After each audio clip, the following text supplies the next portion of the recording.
पंतप्रधान नरेंद्र मोदी यांनी आकाशवाणीवरील मन की बात कार्यक्रमाच्या 119व्या भागात विविध विषयांवर साधला देशवासियांशी संवाद। अंतराळ कृत्रिम बुद्धिमत्ता क्षेत्रातला तरुणाईचा वाढता सहभाग, नवीन क्रांती जन्माला घालत असून नवतंत्रज्ञान स्वीकारण्यात आणि ते अंगीकारण्यात भारतीय कुणापेक्षाही मागे नाहीत पंतप्रधान।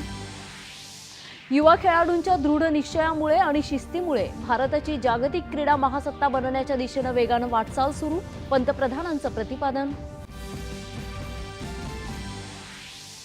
भारताला मजबूत आणि समृद्ध बनवण्यात महिला शक्तीचं बहुमूल्य योगदान, अंतराळ शास्त्रज्ञांच्या चमूमध्ये महिलांची कामगिरी एक आश्वासक चित्र असल्याचे पंतप्रधानांचे गौरवोद्गार।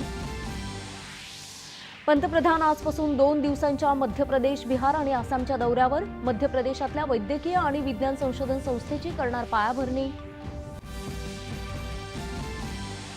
नवी दिल्लीत सुरू असलेल्या अखिल भारतीय मराठी साहित्य संमेलनाच्या आजच्या समारोपाच्या दिवशी विविध विषयांवर परिसंवाद, चर्चासत्र, मुलाखती आणि साहित्यविषयक भरगच्च कार्यक्रम।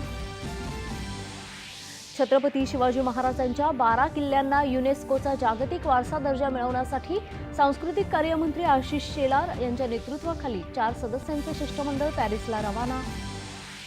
आणि आयसीसी चॅम्पियन्स चषक क्रिकेट स्पर्धेत आज पारंपरिक प्रतिस्पर्धी भारत आणि पाकिस्तान यांच्यात दुबई इथं लढत दुपारी 2:30 वाजता सामन्याला सुरुवात।